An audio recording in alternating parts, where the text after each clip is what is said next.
¿Qué tan fidedigna es la imagen de Jesús que conocemos? ¿Realmente la imagen que tenemos de Jesús es la representación auténtica de Jesús? Jesús quería que conociéramos cómo era fisiológicamente y por tal motivo dejó plasmada su imagen en la Verónica y en el Santo Sudario. Estas reliquias son evidencias auténticas de la imagen de Jesús. Así que incursionaremos juntos para ver estas supuestas evidencias para aceptar, confirmar o negar si éstas contienen la genuina imagen de Jesús. Así que comenzamos.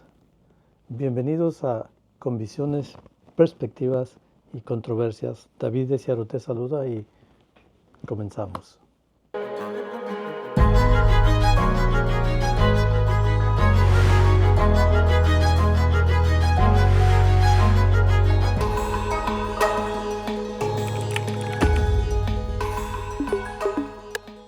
Bienvenidos, gente linda. Nos encontramos en un programa más sobre la imagen de Jesús y el Santo Sudario con mi compañero Isa.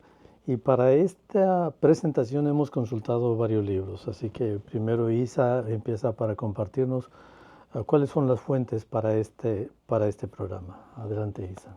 Libros viene siendo El Enigma de la Sábana Santa de la Plasencia por Rafael María Zanete, The Shroud of Turin por John Wilson, pero también se usaron enciclopedias, varios documentos del Vaticano, varios artículos de varias universidades prestigiosas y fueron de las pocas cosas que se usaron. Como he sabido, gente linda, tenemos este programa que es por demás interesante y aparte de la investigación que hace Isa, también hay dos libros más que fueron consultados, que fue de la autora de Julia Navarro, La Hermandad de la Sábana Santa, aunque es una novela, está con varios toques pintorescos. Ella es periodista, es escritora española.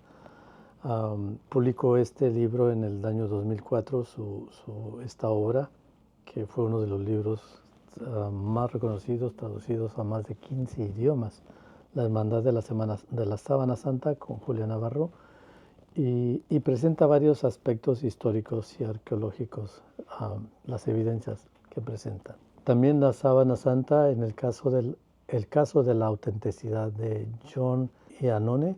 Este es un investigador del estudio del sudario que por 35 años dedicó para elaborar y hacer este estudio. La primera publicación salió en el 2013 en inglés y después se traduce al español y al portugués. Así que es interesante. Él trata de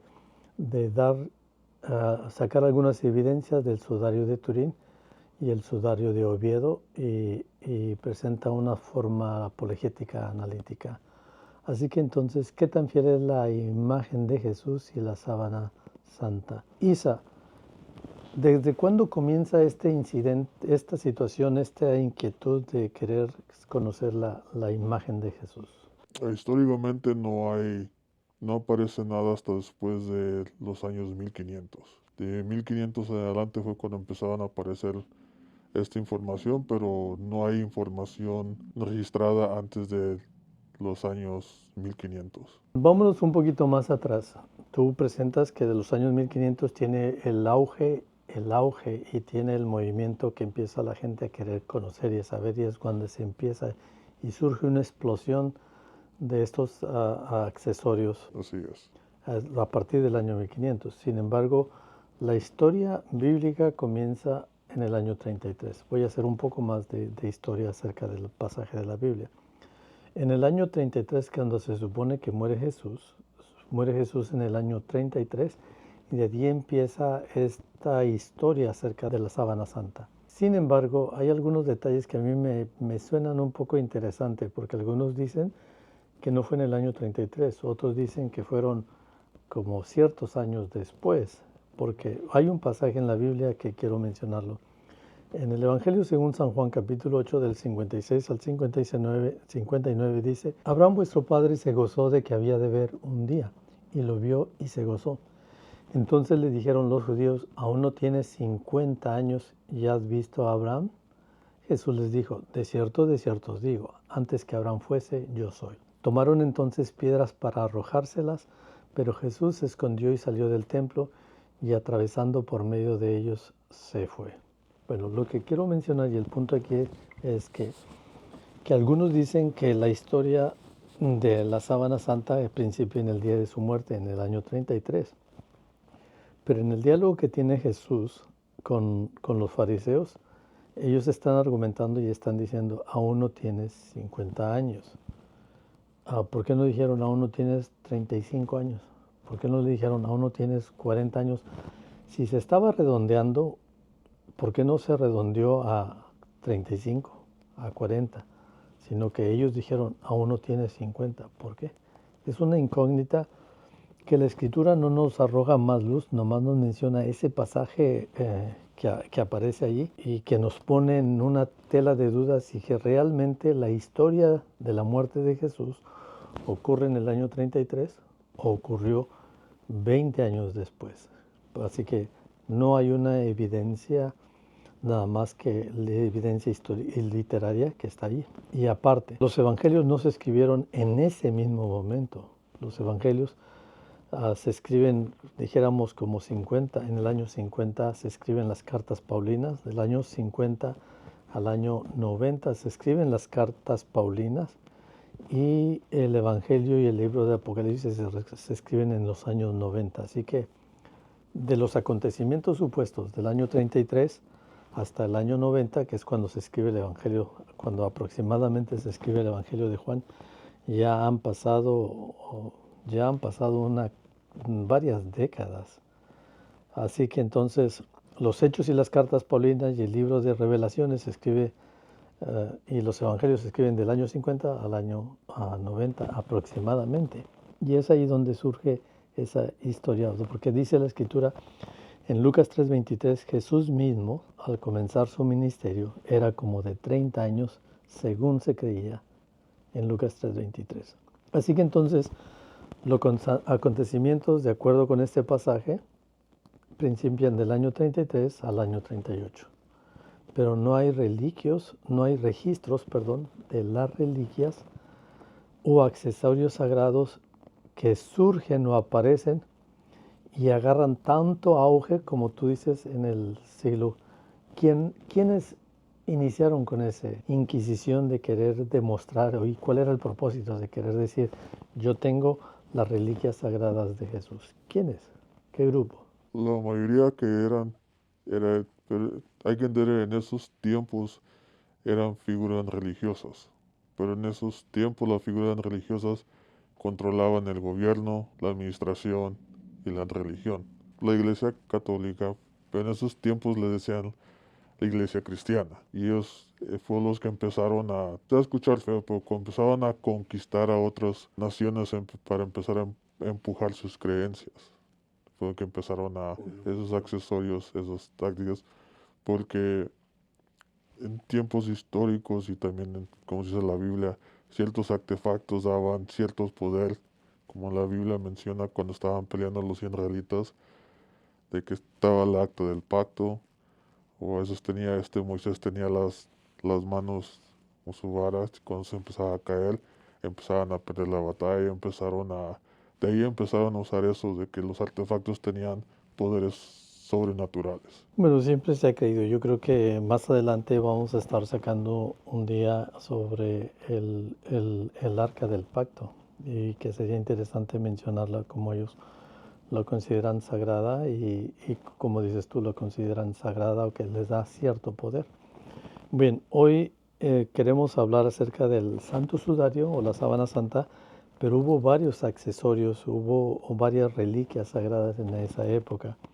Uno es la vera, los clavos, la lanza del destino, el cáliz, la vera cruz, primero era lo que decía, y el santo sudario. ¿Y quiénes son los que han estado detrás de estas reliquias? ¿Quiénes han estado buscando estas reliquias? Desde los tiempos anteriores siempre ha sido, como mencioné anteriormente, vienen siendo gente que está a cargo, por ejemplo, gobiernos y gente que tiene poder, que quiere tener influencia, son los que han estado a cargo.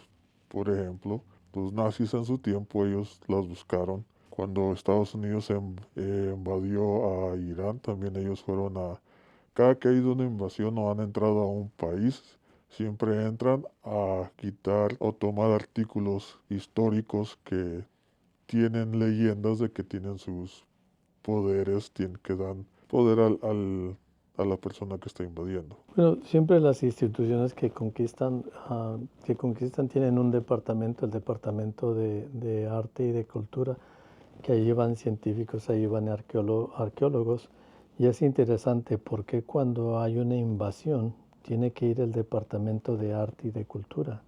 ¿Por qué tienen que ir ellos? Me llama la atención que esto no sale en los medios, pero que cuando lleva una invasión, los primeros que llegan allá son el departamento de arte y de cultura, o si no han estado ya desde antes con permisos, etcétera, etcétera, pero como hace sentido lo que está diciendo. Sí, porque cuando la primera vez que invadieron a Irak, antes que llegaran todos, llegó un grupo de militares a esa área, pero llegaron con arqueólogos. Pero eso no salió al público. Después de que llegaron ellos y tomaron posesiones de ciertos artefactos históricos, a los pocos meses fue cuando se publicó nacionalmente que Estados Unidos invadió a Irak. Entre los accesorios sagrados que se mencionan, yo recuerdo que cuando todavía era joven se escuchaba que en aquellas ocasiones cuando salían en la radio algunos anuncios y decían, mándenos una ofrenda y nosotros tenemos un fragmento de la cruz sagrada que esta te va a bendecir, que esta te va a hacer milagros. Y yo me ponía en la incógnita desde ese entonces, cuando era un adolescente, que yo escuchaba ese tipo de programas. ¿Será que era la verdadera cruz? ¿Quién atestigua, quién evidencia, quién da prueba de que realmente lo que estaban vendiendo, ofreciendo para hacer un milagro era trozos de la cruz? Entonces siempre me cuestionaba yo esa parte, y ahora que investigo y que leo y que consulto, yo digo cómo se ha manipulado, pero cómo se ha tenido tanto interés en querer buscar los artículos sagrados. Sería interesante más porque se han hecho libros que se han escrito acerca de la lanza del destino, se han hecho libros acerca del cáliz también, ¿no? Y se han publicado una infinidad de libros y historias acerca del cáliz, que por ahí se va por otra línea, otra área, lo del cáliz. Así que interesante. Yo te presento un dato histórico antes de que tú nos compartas al auditorio, de la gente, sobre la primera investigación o la primera persona que empezó a hacer indagaciones acerca de los artículos sagrados. Fue una señora que se llamaba Flavia Julia Elena, y esta mujer es conocida como Santa Elena, ¿no? Ella tenía un hijo que era un flamante soberano del Imperio Romano. Nombró a su madre Augusta, la emperatriz madre, y supuestamente de la conversión del cristianismo, estoy hablando de Constantino, su madre abraza el cristianismo como convicción y no meramente como una conveniencia ni política, sino que ella tenía una fe genuina, sincera. Ella quería indagar y conocer todo lo de Jesús, los lugares donde estuvo, las partes donde él anduvo, las cosas, los milagros que él hizo, los lugares supuestos donde él estaba. Entonces ella, con esa vocación, y ella tenía un corazón para ayudar a los pobres y a los necesitados, ella realiza una peregrinación a la Tierra Santa en el año 326 o 328 aproximadamente. Es donde ocurre, que viene siendo pues entre el tercer y cuarto siglo, que se empieza a tener el interés por los accesorios que están relacionados con Jesús. Entonces, cuando ella regresa, Eureka, descubrió la cruz, la verdadera cruz, donde fue crucificado Jesús. Y entonces se cuenta en uno de los libros Alrededor del año 80, se cuenta que Eusebio de Cesarea afirmó que la señora Elena, movida por su devoción y su deseo de conocer personalmente los lugares santos, emprendió un largo viaje siendo ella de edad, ella ya tenía sus 80 años. Ah, ella tenía 80 años cuando él, no en el año 80, en la edad de que ella era grande de edad, pero ella tiene el interés por conocer todo lo relacionado con Jesús. Entonces, cuando ella llega a Jerusalén, encontró el lugar, supuestamente encuentra el lugar exacto de la crucifixión y la resurrección de Jesús, porque aunque la Biblia es específica que dice que había un huerto y que era el monte de la calavera, y tal así es que el lugar donde fue crucificado Jesús, hay una montaña y se ve como si fuera una calavera, los ojos y como la fracción de un rostro. Entonces ella quiere indagar y buscar dónde fue, pero como había varios emperadores antes de su hijo Constantino, había un emperador pagano que se llamaba Adriano, que él fue el que persiguió un siglo atrás, en el siglo II. Él había construido un templo a Venus sobre el sitio tradicional donde estaba el Gólgota y el Santo Sepulcro, porque él, como no quería nada con el cristianismo, él quiso borrar toda historia del cristianismo. Entonces él quita todo lo que había sobre el cristianismo para poder poner un templo acerca de la diosa Venus. Pero entonces la mamá del emperador Constantino, ella como siendo la madre emperatriz, ella ordena demoler el templo y ordena quitar todo y excavar, porque sabía esa historia. Entonces lo que se cuenta en la tradición es de que ella encontró 3 cruces enterradas, y estas 3 cruces fueron descubiertas en ese lugar que había edificado Adriano el templo, en esa excavación. Entonces ella, lo que cuenta la historia de ella es que cuando ella quiere saber cuál fuera de esas 3 cruces sería la cruz de Jesús, llevaron las 3 cruces para esta mujer que estaba moribunda. Y cuando ella tocó la cruz sanó milagrosamente. Y esto daba indicaciones, y esa fue la evidencia que dijeron que entonces esa era la cruz de Jesús. Entonces de ahí ya por eso se llama la Veracruz. Y después también ella la asocian con que encontró clavos, los clavos de la crucifixión, que piezas de la cruz que le envió a su hijo Constantino, y que también ella la envía a diferentes lugares importantes, que envía ciertos fragmentos. Se dice que uno de los clavos fue incorporado al yelmo, al casco de Constantino. Otros dicen que fue incrustado en uno de los frenos del caballo como símbolo de protección divina. Eso era, el propósito de ella era tener este tipo de reliquias sagradas para, como dijiste, para darle protección a su hijo. Ella quería que su hijo estuviera protegido con estos tipos de accesorios sagrados. Así que entonces, para entrar al tema de la sábana santa, nos vamos hasta esa época donde, si fue en el año 33 o fue en el año 50. Pero lo cierto es de que ocurre un hecho, un acontecimiento.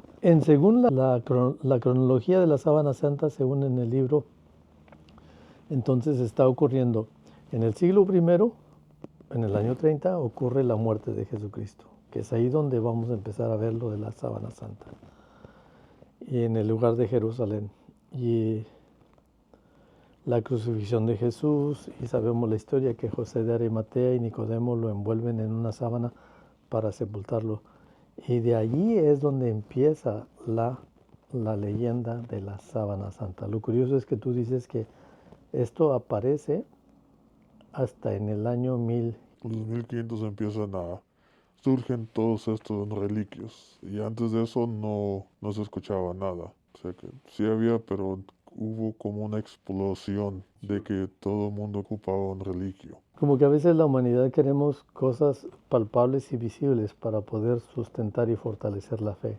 Como que hay veces, Pero desafortunadamente hay ciertas personas de que se aprovecha y le usa para un beneficio personal la fe y las creencias de otras personas. bueno, lamentablemente así ha sido todo el tiempo. Déjame llegar un poquito hasta el siglo V más o menos y ya después yo te dejo que continúes porque tiene que ver con la historia que se narra y lo que Julia Navarro está diciendo acerca de la sábana santa, acerca de esto, de que... Pero hay un dato interesante en la forma de embalsamar de los judíos. Tiene cierto parecido con el embalsamamiento que se practicaba en esa región. Y estoy diciendo porque, por ejemplo, está Babilonia, está los persas, está Egipto, que son unos expertos en embalsamar, en hacer las momias. Y es ahí donde a mí me llama un poco la atención, porque preparar a alguien, como dice la escritura, que José de Arimatea y Nicodemo llevaran como hasta 30 kilos, 30 kilos de especies para embalsamarlo, para embalsamar un cuerpo. Y la forma que se embalsamaba un cuerpo no era nada más te echo las hierbas y el aceite arriba y te pongo una sábana, sino cómo era que embalsamaban un cuerpo. Históricamente también los únicos que embalsamaban eran los egipcios y basado en las culturas judías, sus leyes es de no tocar un cuerpo de un muerto a la vez. Es otro detalle importante que acabas de mencionar, de que un judío no podía tocar el cuerpo de un muerto, entonces ¿quién lo embalsamaba? ¿Quién lo bajó de la cruz? Y bueno, esto mencionas un punto importante, sin embargo, para no rebatir y no argumentar en esa cuestión, es decir, que como ellos eran hombres poderosos y que tenían criados, se les atribuye a ellos, pero en realidad era que fue sus sirvientes lo que lo estaban haciendo. Históricamente se entiende eso de que gente con dinero poder se le atribuye a ellos, pero ellos tienen sus credos que lo hacen por ellos. Y en otro caso, que aunque practicaban este tipo de situaciones, tenían que cumplir un ritual de purificación ellos, de guardarse 7 días, bañarse, lavarse, etcétera, y hacerlo. Pero entonces, si Nicodemo y José de Arimatea, como estaba próximo el día de reposo, ellos lo que hacen, van con Pilato, piden el cuerpo y llevan sus especies aromáticas para embalsamar el cuerpo. Y a mí lo que me llama la atención es que si como vamos a tratar el tema, o estamos tratando el tema de la sábana santa no era la primera que tocaba la piel de Jesús, porque el embalsamamiento era con vendas. Así es. Y si se ponían vendas en el cuerpo, se ponían vendas en el cuerpo y se ponían las hierbas, luego se ponían las vendas y se ponían las hierbas, se ponían las vendas. Una sábana no es lo primero que toca la piel. Entonces, ya estoy poniendo en tela de duda la sábana santa, porque la forma de embalsamar no es nada más de ponerle el manto y ya, sino que era de poner hierbas y cubrir completamente toda la piel, cubrirla completamente la piel con tipo de gasas o de sábanas. Pero de cualquier forma, ya poniendo en esa forma de decir, realmente el embalsamamiento era de ponerle una sábana y que se impregnara toda la sábana, porque si estudiáramos a fondo la forma de embalsamar, no es así como te pongo una sábana arriba y ya. Así es. Pero bueno, en fin, la historia cuenta que cuando había un rey, el rey Adgar, él manda a uno de sus criados que vaya a ver a Jesús, puesto que él está enfermo, según cuenta en la historia. Esto es un escrito, no está en la Biblia, pero según cuenta este escrito en el siglo I, lo que era Edesa, el rey de Egesa, él está enfermo y él manda a su criado que vaya a ver a Jesús, pedirle que venga a lo que actualmente es Turquía, a pedirle que venga, como he escuchado los testimonios de Jesús y los milagros de Jesús. Entonces él le pide a su criado que vaya a ver a Jesús, que lo convenza que venga para sanarlo, para ayudarle, puesto que él espera que lo sane.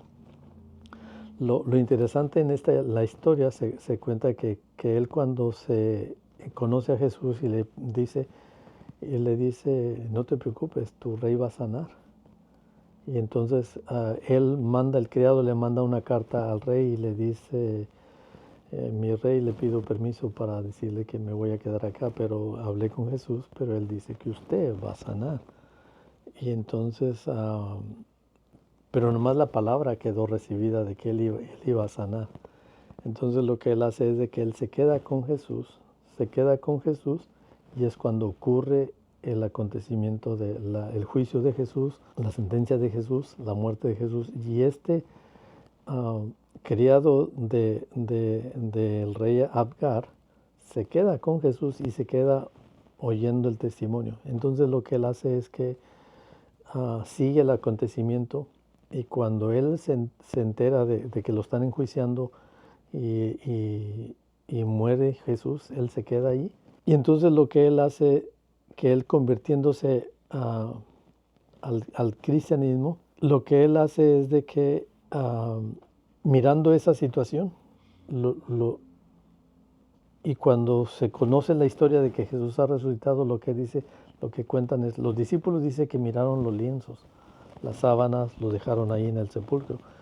Pero lo que se narran en estas historias o en estas novelas es que, aunque no hay una evidencia, pero nomás se narra es de que lo que este criado hace es que él agarra la sábana y se la manda o se la lleva al rey. Y ahí entonces ocurre el milagro que el rey sanó. Entonces, eso está ocurriendo, ya se resguarda esta sábana hasta el siglo II, y después de ahí no se vuelve a saber más nada hasta el siglo 544, donde se descubre la sábana que se creía que tenía poderes, que había poderes con la sábana santa. Y según esto es lo que está detrás, antes de los 1500, que se vuelve a tomar la sábana santa, ¿no? Que se creía que esa sábana santa es encontrada en una muralla y empieza a ayudar al pueblo, porque se le daba ciertos poderes a las reliquias sagradas. Entonces, como mencionas tú que ahí se le da ciertos poderes a las reliquias sagradas, y de esas se convierte en una ciudad importante. Es encontrada entonces la sábana santa en el año 544, es decir, del siglo II hasta el siglo 544 se encuentra esa sábana santa. Allí siempre ha habido un grupo que está tratando de guardar lo que es los accesorios sagrados. Un grupo que está buscando y que está queriendo guardar. Y que quieren mantener en secreto ciertos accesorios, y otros que quieren descubrirlos, y unos que quieren destruirlos y otros que quieren mantenerlos. Porque hay gente de poder que siempre ha querido tener los accesorios. ¿Qué cuentas de esto? Pues sí, siempre, como digo, todos se ha tomado eso de los accesorios que siempre tienen sus poderes místicos.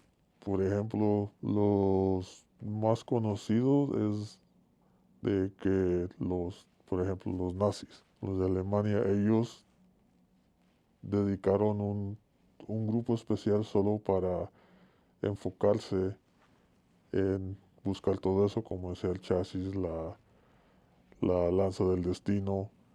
ah, por ejemplo, el grupo que se conocía, más conocido grupo era el grupo SS. Ese eran los que eran los más violentos, los más, pues representaban, la SS representaba un trueno o el martillo del dios Thor. Espera. Estás mencionando algo que suena como a fantasía. Yo siempre miraba esas películas desde pequeño sobre el martillo de Thor. ¿Tiene su fundamento entonces en los nazis eso? Sí, hay una historia que se le cuenta al público, pero si uno sigue indagando, hay una historia completamente diferente. Ah, la razón de ellos que quería encontrar todos estos artículos era para comprobar que Jesús era un ario, De la raza blanca. de la raza blanca, del güero, ojos azules. Y esa fue la razón de que ellos crearon eso, hasta crearon una religión y ellos tienen su propia Biblia, que se puede encontrar, pues muy difícil de encontrarla.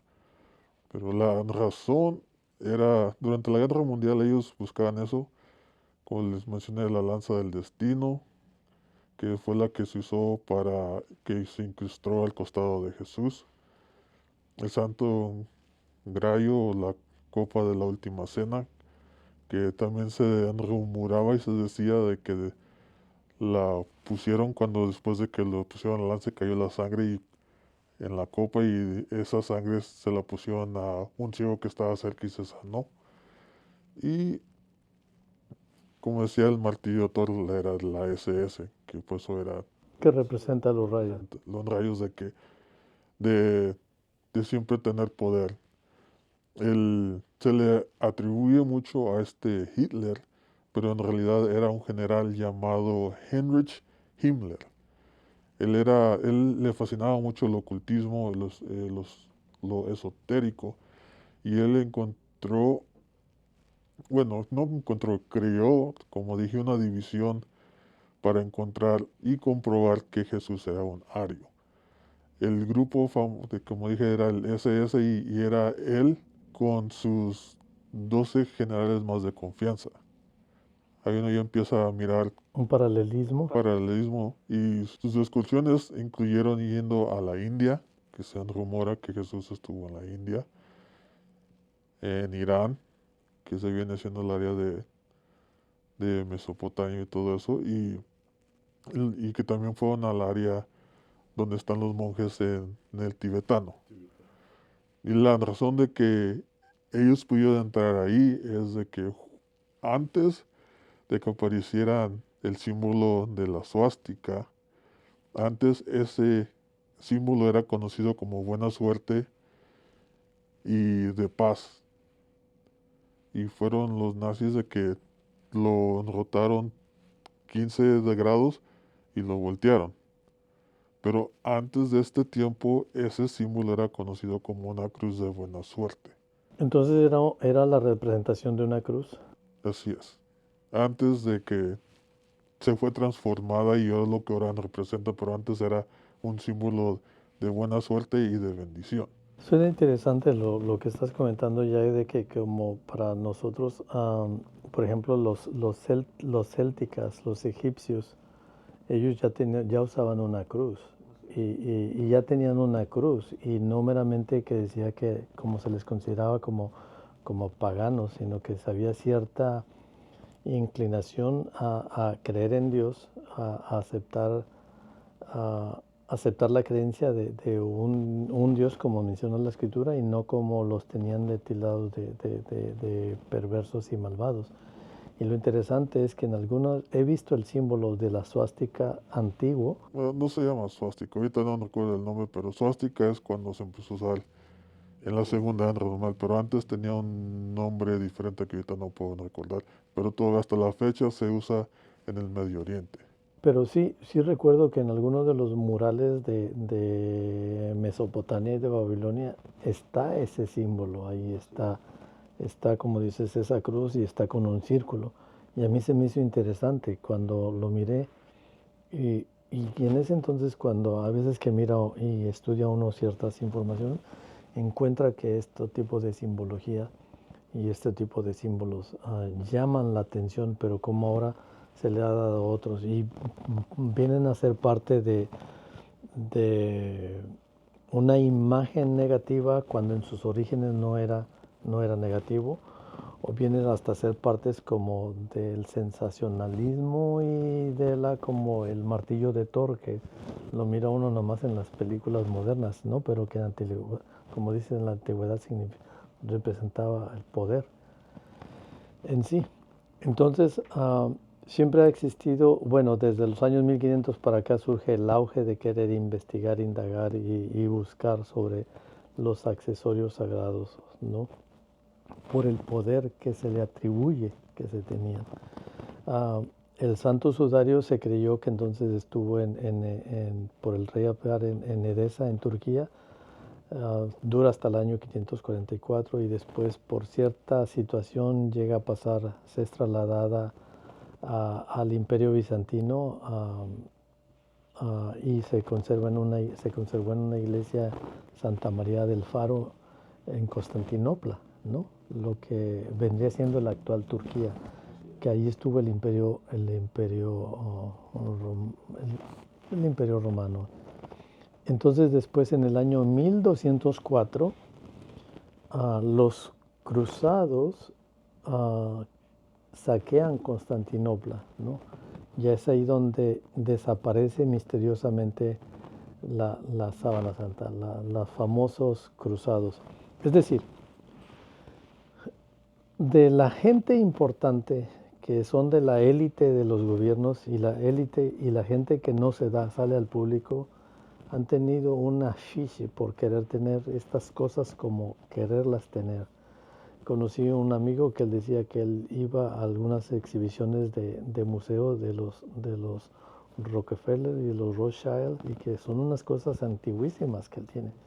Este amigo me estaba contando de cómo él iba a las exhibiciones que hacen este tipo de gente que a veces y pasa una cantidad por querer ir, porque hay gente que conserva y cuida y maneja este tipo de accesorios que los quieren tener ellos como para tener el poder, como lo hicieron se le atribuía a Hitler, pero como vemos que no era Hitler.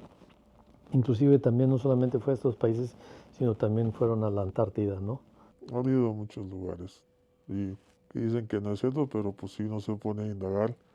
El único país donde todo el mundo está de acuerdo que nadie ir es a la Antártida. Así que entonces tenemos ese tipo de gente que tras bambalinas, ¿tú crees que siguen existiendo ese tipo de gente que está ocultando las cosas sagradas o cosas importantes, o que algunas se basan en la invención nada más de la gente? No, sí, sí hay muchos. Aquí en Estados Unidos hay varias leyes donde hay leyes escritas donde dicen que no pueden, por seguridad nacional, no pueden exponer información, porque causaría mucho caos en la población, así tecnológica, histórica, de todo, de que hay leyes escritas donde ahí se dice de que no pueden hablar abiertamente. De cierta manera la información está ahí disponible, pero ellos no pueden ir a decirle a la gente. Y el que va y lo dice, si está en el gobierno, pueden recibir tiempo cárcel y todo eso, pero la gente que no está directamente al gobierno puede darle la vuelta y tiene menos posibilidades de recibir una pena en términos de que como no es una persona tan influencora, no tiene una audiencia tan grande. ¿Tú crees que este tipo de gentes que tienen el control en el mundo y acceso a ciertos accesorios, así que les consideran cierto poder, porque hasta los templarios, que fueran los dueños de la economía, que eran los que controlaban el mercado y que empezaron a tener el poder manejando la política, la economía y la religión, como mencionaste tú? Se maneja la política, la economía y la religión y tienen cierto poder. Y ellos eran los que entonces querían tener estos tipos de accesorios. Los templarios, supuestamente ellos protegen la sábana santa y la ocultan en Europa. Y después de ahí por alguna forma pasa a Francia. Y después de Francia tiene un nombre que se llama Lirey, me parece, no, Chambray Cebolla, en 1453. Es donada a la casa de Cebolla, se conserva en la capilla de Chambray, y allí sufre varios daños, hay un incendio, y después llega a pasar a Italia, lo conocemos. Así que hablábamos de gente importante, ¿no? De que a veces tiene cierto tipo de privilegio de tener contacto con ciertas cosas y que no está ni abierta al público, sino que hasta después es donde se pone en un templo y después de ahí se traslada. Pero estamos hablando, ya estamos en los años 1400, 1500 aproximadamente. Así que interesante, ¿no? Y yo imagino que tú has de saber algo más sobre las familias estas de los Chambrays o Cebolla. Hay varias familias de que si los investigan han tenido siempre, desde esos tiempos hasta la fecha hoy, han estado en posiciones altas del Vaticano, del gobierno, hasta la fecha. Entonces son como sus descendientes, Así es. pero ya no están con ese apellido. No, como pasa el tiempo, van cambiando el apellido o van cambiando, se va modernizando, o a veces para ya, como dicen, para que ya no investiguen, empiezan a cambiar el apellido, pero si uno empieza a mirar los árboles genealógicos, uno puede mirar de que mucha de la gente que está ahorita en poder, ellos vienen siendo descendientes de Antiguos. antiguos, de gente que históricamente han tenido poder, y todos están en el área de finanzas, la religión y el gobierno. Las tres entidades más fuertes y que controlan en fin. Entonces, regresando a que este señor, esta familia importante, la familia Chambray, teniendo entonces en los años 1500 la Sábana Santa, después de allí es trasladada y es llevada para Turín, para la iglesia en Turín, en Italia. Y estamos ya en el siglo que perdura hasta hoy, ¿no? Hasta el siglo XXI, desde los 1500 hasta el año 2000, entonces ahora es ahí. Y ha habido ciertos incendios. Según la escritora Navarro, ella cree que ella cuenta en su historia de que unos que la quieren tener por el poder y otros descendientes de este rey de Adasa, él quiere, sus descendientes se comprometieron a resguardar. Por eso ha habido varios incendios, porque utilizan el incendio y se ha quemado el Santo Sudario, pero se maneja la historia de que los que la quieren tener en el poder y los que se consideran que fueron los guardianes originales que la quieren recuperar, y que por esa es la razón que ha habido varios incendios en sí. Sí, la restauraron, y ya usando esa terminología uno puede ya cuestionar si en realidad es original, porque estuvo en una catástrofe y fue otra vez restaurada. Uno ya no puede decir que es algo original, si uno quiere ser técnicamente en eso, uno ya solo con eso puede uno decir que no es original algo si ya fue dañada y fue restaurada. Pero eso es aparte. Así que entonces la Sábana Santa ha tenido varios nombres, ¿no? Ha tenido varios nombres que se le consideran o se le han dado a la Sábana Santa. Hemos hecho la historia del origen de cuando Jesús muere y resucita, y se dejan ahí los sudarios, lo agarra este criado, lo lleva al rey de Edesa, es sanado, y luego de ahí surge, pero hasta los años de 1500 surge el auge del Santo Sudario, ¿no?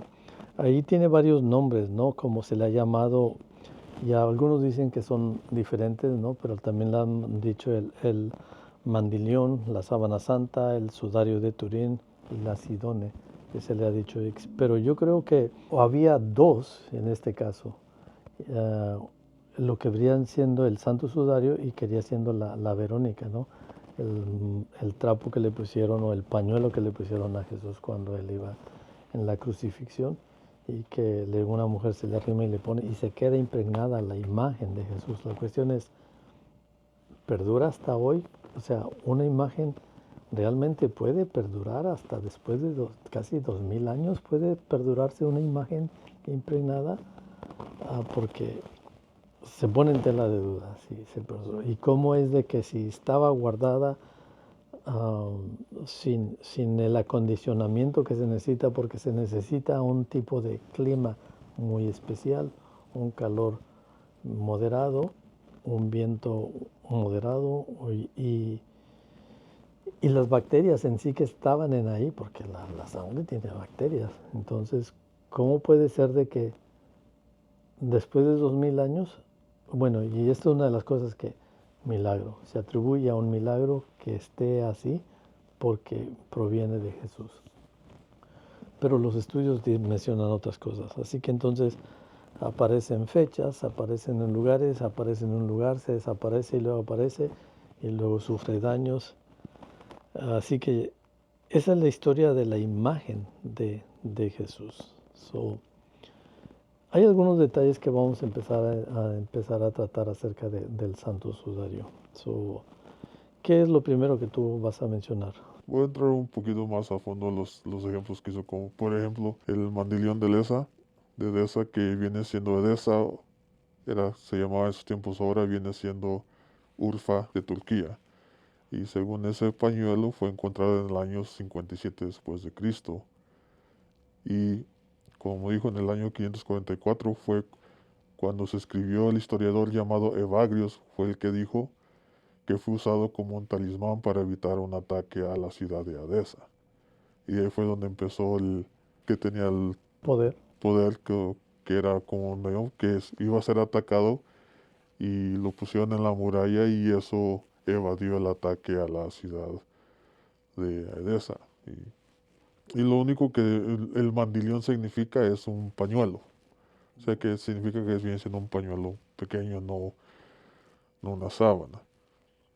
Como mencionó también el velo de Verónica, se dice que era una seguidora de Jesús, de que ahí en el paso de la Vía Dolorosa, ahí fue donde él le puso el paño para limpiarlo y se quedó impregnada su imagen.